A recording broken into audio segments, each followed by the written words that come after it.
ॐ अज्ञानतिमिरन्धस्य ज्ञानाञ्जनशलाखया चक्षुरुन्मीलितं येन तस्मै श्रीगुरुवे नमः। नमो ॐ विष्णुपादाय कृष्णप्रेष्ठाय भूतले श्रीमते भक्तिवेदान्तस्वामिन् इति नामिने। नमस्ते सरस्वते देवे गौरवाणी प्रचारिणे निर्विशेषा शून्यवादी पाश्चात्य देशतारिणे। जय श्री कृष्ण चैतन्य प्रभु नित्यानंद श्री अद्वैत गदाधर श्रीवासदि गौर भक्तवृंद। हरे कृष्णा कृष्ण कृष्ण हरे हरे, हरे राम राम राम हरे हरे। हरे कृष्ण। तो पिछली कथा में हम चर्चा कर रहे थे, अब सूत गोस्वामी शौनक आदि ऋषि को ये कथा बताते हैं। महाभारत युद्ध जब लगभग समाप्त होने को आया था और परीक्षित महाराज अब आगे किस प्रकार से भागवत कथा के श्रोता बनेंगे, शुकदेव गोस्वामी उनको भागवत कथा सुनाएंगे, उस वृतांत में वो ये घटना बता रहे हैं जब महाभारत का युद्ध समाप्त होने को आया था। उस समय में अश्वत्थामा ने, जो द्रोणाचार्य के पुत्र थे, अपने स्वामी दुर्योधन को प्रसन्न करने के लिए रात के समय में पांडवों के खेमे में वो गए और सोते हुए द्रौपदी के 5 पुत्रों का उन्होंने वध कर दिया। ये समझ करके कि वो 5 पांडव हैं और उनके शीश दे करके वो चाहते थे कि दुर्योधन जो है प्रसन्न हो जाए। लेकिन दुर्योधन ने जब देखा कि वो शीश पांडवों के नहीं हैं, द्रौपदी के 5 पुत्रों के हैं, तो वो भी संतुष्ट नहीं था। और उस समय में द्रौपदी जो है अपने पुत्रों को देख करके, मृत देख करके विलाप करती है। और अर्जुन वहां पर आते हैं और अर्जुन ये प्रण देते हैं, शपथ ग्रहण करते हैं कि जब तक वो अश्वत्थामा का शीश वहाँ पर उनको मार करके लेकर के ना आ जाएं, तब तक वो द्रौपदी के अश्रुओं को नहीं पोंछेंगे। और उस समय अर्जुन जो हैं अपने रथ पर सवार होकर के अश्वत्थामा के पीछे जाते हैं और अश्वत्थामा जो है वो भी भाग खड़ा होता है अपने रथ में। भागते भागते जब उसके घोड़े जो हैं बिल्कुल थक जाते हैं, अपनी जान बचाने के लिए अश्वत्थामा जो है अर्जुन के ऊपर ब्रह्मास्त्र फेंकता है। भगवान कृष्ण की निर्देश के अनुसार, उनकी सलाह के अनुसार अर्जुन भी जो है अपना ब्रह्मास्त्र छोड़ते हैं और इस प्रकार से ये दोनों ब्रह्मास्त्र जो है विफल होते हैं और अर्जुन इन दोनों ब्रह्मास्त्रों को वापस ग्रहण कर लेते हैं। तत्पश्चात अर्जुन अब अश्वत्थामा को बंदी बना लेते हैं। बंदी बनाने के पश्चात अब भगवान जो हैं अर्जुन से कहते हैं, भगवान अर्जुन की परीक्षा लेना चाहते हैं। भगवान ये चाहते हैं देखना कि अर्जुन को धर्म का ज्ञान है कि नहीं है। तो भगवान धर्म के अनुसार कुछ महत्वपूर्ण विचार बताते हैं और इन विचारों के अनुसार अर्जुन से कहते हैं कि उसके अनुसार वो कार्य करे, सोच विचार करके। तो भगवान बड़े ही महत्वपूर्ण अंग जो है विचार अर्जुन को बताते हैं। भगवान अर्जुन से कहते हैं कि हे अर्जुन, जो व्यक्ति धर्मवित्त होता है, धर्मवित्त का मतलब होता है जो धर्म का ज्ञाता है, जिस व्यक्ति को धर्म का ज्ञान नहीं है वो दूसरी बात है, लेकिन जो धर्मवित्त होता है उसे ये पता होना चाहिए कि अगर हमारा कोई शत्रु भी क्यों ना हो, अगर हमारा कोई शत्रु है, एनिमी है, उसकी भी मृत्यु, उसको भी मारा नहीं जाता है कुछ अवस्थाओं में। तो भगवान उदाहरण देकर के कहते हैं, पहला वो कहते हैं अगर शत्रु मत्ता हो, प्रमत्ता हो और उन्मत्ता हो, इन तीनों अवस्था में शत्रु का भी वध नहीं करना चाहिए। मत्ता का मतलब होता है कई बार व्यक्ति उसका ध्यान नहीं रहता है, उसका ध्यान कहीं और है। मान लीजिए युद्ध चल रहा है लेकिन उस व्यक्ति का ध्यान युद्ध में नहीं है, उसका ध्यान कहीं पर भटका हुआ है। ऐसे व्यक्ति को भी हमारा अगर शत्रु भी है तो उसे नहीं मारा जाता है, उसे कहते हैं मत्ता। अगला होता है प्रमत्ता। अगर शत्रु किसी प्रकार के नशे में है, उसने कुछ नशीले पदार्थ जो हैं उसका सेवन किया है और उसकी वजह से उसका मन भ्रमित है, इस प्रकार के शत्रु को भी नहीं मारा जाता है धर्म के अनुसार। मत्ता, प्रमत्ता और तीसरा होता है उन्मत्ता।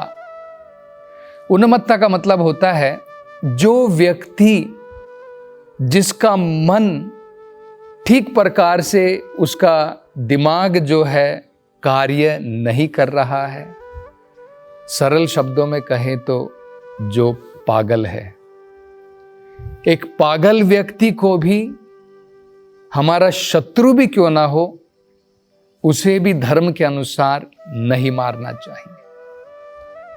तो भगवान कहते हैं इस प्रकार के व्यक्ति को नहीं मारा जाता है। आगे भगवान और बताते हैं, भगवान कहते हैं अगर शत्रु सुप्तम सो रहा है तब भी उसे नहीं मारा जाता है। बिहितः, अगर शत्रु घबराया हुआ है, डरा हुआ है, तब भी उसे नहीं मारा जाता है।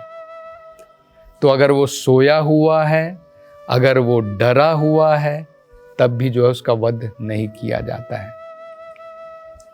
आगे भगवान ये भी बताते हैं अगर शत्रु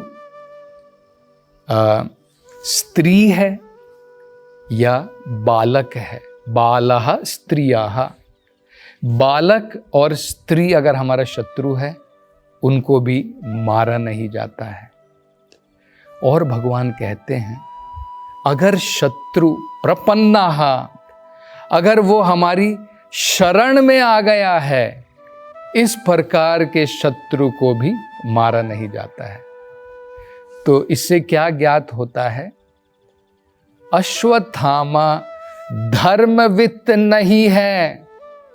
उसने सोते हुए, वो भी उसके दुश्मन नहीं थे, बालक थे, वो सो भी रहे थे और वो बालक भी थे, उनका वध किया है। इसलिए अश्वत्थामा धर्मवित्त नहीं है और इस प्रकार के व्यक्ति का वध करना उचित है। तो भगवान धर्म के अनुसार बता रहे हैं अश्वत्थामा ने किस प्रकार से अधार्मिक कार्य किया है और इस प्रकार के व्यक्ति को मारना ही उचित है।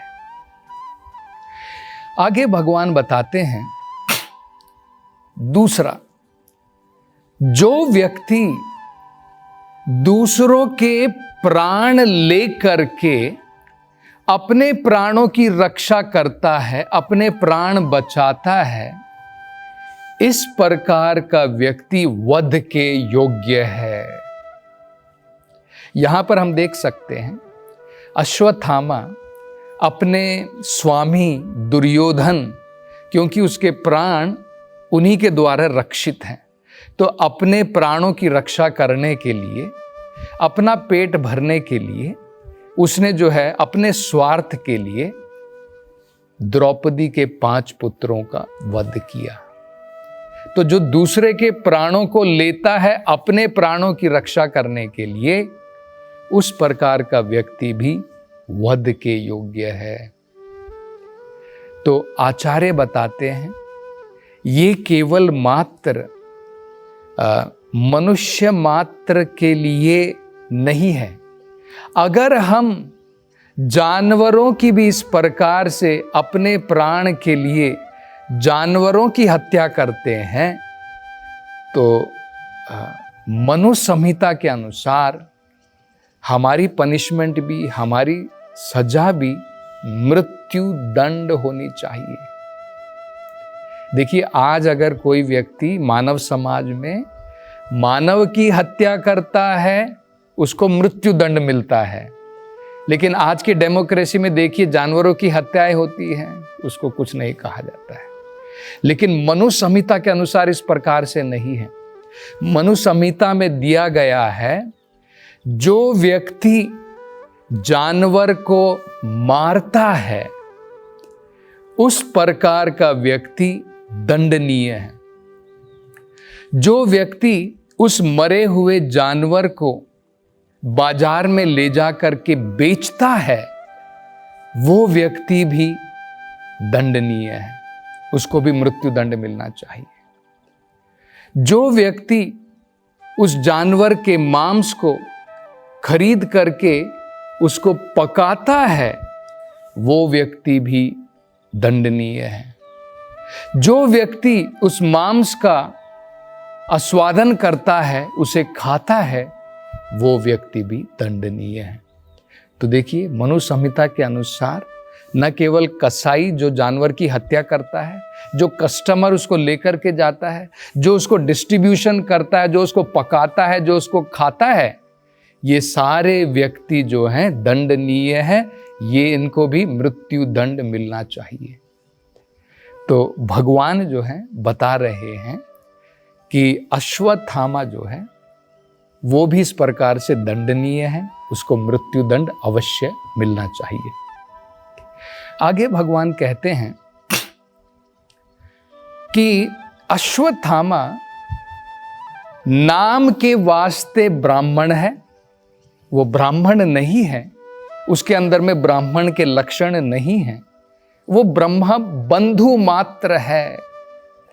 और इसलिए ब्राह्मण की हत्या तो नहीं करनी चाहिए, लेकिन ये ब्रह्म बंधु है इसलिए ये वध के योग्य है, क्योंकि इसके अंदर में वो ब्राह्मण के गुण नहीं है।